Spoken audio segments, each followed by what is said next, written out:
Hey guys, how's it going? Today I'm going to be doing a 1 year update on my late 2013 15-inch Retina MacBook Pro.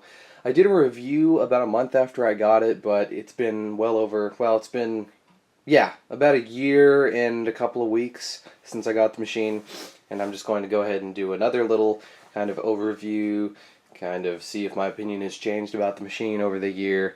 And this actually happens to be the longest I've ever owned a laptop. Just fun fact there. I know that's pretty pathetic, but I do plan to own this machine for many years into the future. But anyway, I'm just going to be going around the physical condition. I'm going to go over the performance of the machine and how it's been working for me over the course of the first year. So, the first thing we're going to start with is physical condition because that's kind of important. The laptop actually has held up pretty well. I don't really have any blemishes on the exterior. As you can see, this thing looks basically perfect. Then again, I take very good care of my stuff, especially a laptop. This is nice and expensive. So, as you can see, I just kind of banged it up there, but this thing is still in pretty nice condition. There's a little smudge on the bottom from something. I think that's just I'm not sure what that is actually, but I'll clean it later. The only thing that's really happened with this machine is I have a little hole in the bottom here. As you can see, I was actually repasting the machine when I first got it, about a few months after I got it, and we'll get into the whole heat cooling system thing later, but basically I pulled the cover off to repaste it, I repasted it, I put the cover back on, and this screw ended up stripping out, which was pretty fun. I actually ended up going to Apple about this, and they tried to drill it out for me, but they said that they couldn't do it, and they would have to get me a whole new bottom cover. So I went home, I said, screw that. I drilled it out with my drill with a very tiny drill bit, as you can see. And while I have a hole in my bottom cover, it actually doesn't, it comes up a little bit if you pull on it, but it's pretty damn flush to the casing because it has all those other screws holding it on. So not a big deal, it's just this minor cosmetic thing. And that's really one of my only hardware complaints with this machine, is that the screws that they use for the bottom cover are actually pretty brittle. So you have to be, or pretty soft that is, so you have to be pretty careful when you're opening the bottom cover. Do not torque them too hard or anything. I found that out the hard way. But anyway, that's that. So now we're going to move on. We're just going to boot this thing up. As you can see, I have my MagSafe too. And actually, I want to show you something. I actually have a little device on my MagSafe power adapter. It's called a juice box. I might do a little video on it later. Basically, it's supposed to prevent fraying of the cable that comes out of the block. So that's cool. But anyway, 85 watt MagSafe 2 charger. Don't really know why I felt I needed to show that, but there you go. So what we're going to do is we're going to go ahead and plug it in. We'll boot it up. We'll revisit the specs, and I'll talk about performance from then on. So I'm going to go ahead, open this baby up. So there you go. Retina MacBook Pro. Let's go ahead and back the camera up a little bit. As you can see, the screen, for being a glossy display, is actually pretty nice in the anti-glare department. So it's pretty good. I'm going to go ahead. Actually, I won't turn that light off. We'll just kind of I'll stand in front of it. But as you can see, the machine looks pretty damn nice. Haven't really had any significant damage in here. The only thing, though, is I'm actually going to take my camera off for this, but I want to talk about the keyboard a little bit. As you can see, your usual MacBook Pro keyboard here. But the thing is that the keys have started to wear a little bit. I mean, I type a lot, but I use the keyboard on this machine about half the time I actually use it, because I use an external keyboard at my other house. But as you can see, the keys are starting to become a little shiny, so I imagine that years down the road they're going to become pretty damn shiny, but it's not a big deal because I just don't care about that kind of thing. It's a laptop, it's meant to be used, it's going to show wear over the course of the years. Only thing is the keyboard on this is non-replaceable like most other parts, so oh well. Anyway, the touchpad is freaking fantastic. This is the best touchpad I've ever used on any computer. However, they have the new Force Touch trackpads out now, which are apparently better than this, but this trackpad is still the best trackpad I've ever used. And of course, the Retina Display. I'm going to go ahead and power it up while we talk about that. The Retina Display is really the main selling point of this machine, and it is amazing, to say the least. Obviously 15-inch 2880 by 1800 resolution, I'm pretty sure. And I'm actually going to close my messages because, yeah, that's not something I want to show. There you go. As you can see, it booted up. But anyway, I was talking about the Retina display, and I'm running actually at a scaled resolution right now, but even then it still looks fantastic from a normal viewing distance. This screen is just amazing, and yeah, it's the best laptop screen I've ever seen. Of course, it's IPS, it's got a 178-degree viewing angle. It's just a fantastic display. And as, I don't know if you saw, but I actually have a little rainbow apple on the other side. I forgot to mention that, but it does light up. That was just a sticker off the internet. It was like $2. Gives my computer a little bit of my own touch. But anyway, we're going to go ahead and talk about the specs real quick just to kind of give you guys a revisit on that. We're running a 2 GHz Intel Core i7 4750HQ. We have 8 gigabytes of 1600 MHz DDR3 RAM. I kind of wish I got 16 gigabytes with this machine. It was an extra $200, but when you're talking about a machine this expensive, that wasn't really a ton of money. But yeah, I kind of wish I would have gotten 16, but surprisingly, the 8 gigabytes has been more than enough for everything I do. But yeah, anyway, we'll talk about that later. We have, you know, my 256 gigabyte disk there. So that's the PCI Express SSD. We have the Intel Iris Pro 1.5 gigs of shared memory there. And the Iris Pro actually does have dedicated memory. It has a 128 megabyte eDRAM package, which I think, if I'm not mistaken, is actually both for the graphics memory and for a cache. So yeah, I'm pretty sure. I don't exactly remember like the specifics on that because I looked it up a long time ago. But there you go. Those are the specs.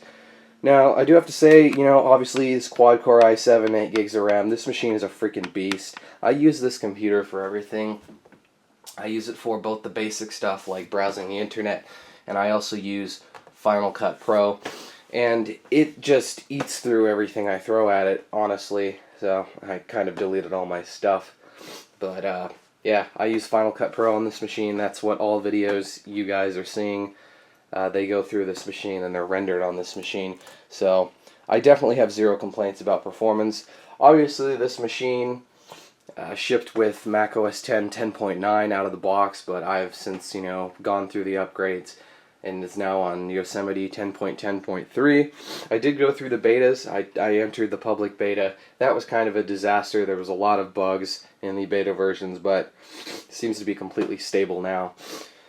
So, what we're going to go on to now is I'm going to talk a little bit more about the scaled resolution, just real quick. I'm running it at 1680 by 1050 scaled because 1440 by 900 on this machine, after going to this scaled resolution, it just seems like everything is way too big. I've tried to go back to it just for that little bit of extra clarity, but I can't do it. The screen still looks great from a normal viewing angle, even at this scaled resolution. And of course, I have more space on the screen to do what I want with, so that's cool. So we're going to go ahead and now touch on the repasting and the heat situation of this machine because I mentioned it towards the beginning of the video. I did pull the cover off to repaste it when I first got the machine, and basically that's because the cooling system on this machine isn't really sufficient for the hardware. I mean, I'm not going to say that because it's never overheated, but it kind of operates at a thermal threshold, meaning like when I'm rendering a video, or when I was rendering a video, and pushing this machine at 100%, all 4 cores, 8 threads, pushed at 100%, this machine can reach about 100 Celsius. So that is very, very hot. I really wish it was lower than that, but you know what, for the year I've owned it, I've been pushing it that hard, you know, every now and again, and it's never given me any reliability problems, so that's good. But I did repaste it. It took it down a few degrees, so now it only tops about 95, 97 degrees, so I guess that's a small improvement. I also actually have max fan control configured because Apple's stock fan curve on this thing is not enough for the machine, and my camera is not liking that screen. Okay, so I'm going to go ahead and zoom in a little bit. Sorry about this, guys. You know how I operate. So let me see if I can find it here. So we have max fan control right here, and I'm going to show it. And as you can see here, I have a custom fan curve set up because Apple's one is way too paltry. It's not nearly as aggressive as it should be. So this machine obviously has two fans. I based it on CPU Core 1, so let's see if I can bring up the threshold here. Let's see. Okay, so I have it set so when the fan speed will start to increase at 65 Celsius, and the maximum temp is 85, so if it goes over 85, the fans will run full blast, which I'm fine with that. So it's a custom fan curve, and it does actually help. Like right now, since it's only at 33 degrees, the fans are running at minimum speed. But even if it goes up to about, like I said, 65, the fan speed will start to increase. So yeah, it's good even for like normal use. It keeps the machine slightly cooler than it would have been with the stock fan curve setting. But anyway, that's just a final note on that. Foxconn, the company that builds these machines, has no idea how to apply thermal paste. I have Arctic Silver 5 in this machine now, and it's a little better. It never throttles though, that's the thing. I was curious if this machine throttles when it gets to full power, but it doesn't, and I can check that with the Intel Power Gadget.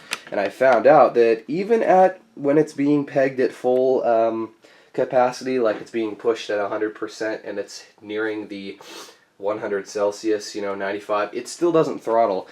This machine does turbo boost. The base is 2 gigahertz, but it does turbo boost the 3.2 gigahertz, and it actually does that even when it's being pegged at 100%. So I'm glad about that. There is no throttling on this machine, so that is definitely very good. So the last thing I'm going to talk about is actually battery life. I don't really use this machine as a laptop most of the time. I have it plugged in most of the time. I use it in a desktop configuration a lot.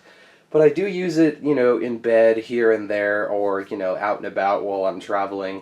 And the battery life is pretty all over the place. If I'm doing something moderately intensive, like watching 60 frames a second YouTube videos, doing some light gaming, which this thing can do, the battery life will be 3 hours or less. But if I'm just browsing the web, not really doing a whole lot, medium brightness, that kind of thing, the most I've ever gotten out of this machine is about 7 hours, which is pretty close to what they're claiming. So I definitely have no complaints with that. My battery, though, as you can see, only has 43 charge cycles on it, so I do not use this machine on battery a whole lot. So there you go. That's basically it. That's all I wanted to talk about with this machine. This video is getting kind of long. If I missed anything, sorry, but there you go. Overall, the Retina MacBook Pro is a fantastic machine for the money, honestly. You get a lot of power for your money. The quality is there. The portability is there too, obviously. I didn't really talk about this much, but this machine only weighs 4.5 pounds, so that's good for travel. It's very powerful. It meets all of my needs. I just love this machine. So there you go, guys. That is my 1-year update on the Retina MacBook Pro 15-inch. I absolutely love this machine, and I hope to use it for many years into the future. I'll see you guys later.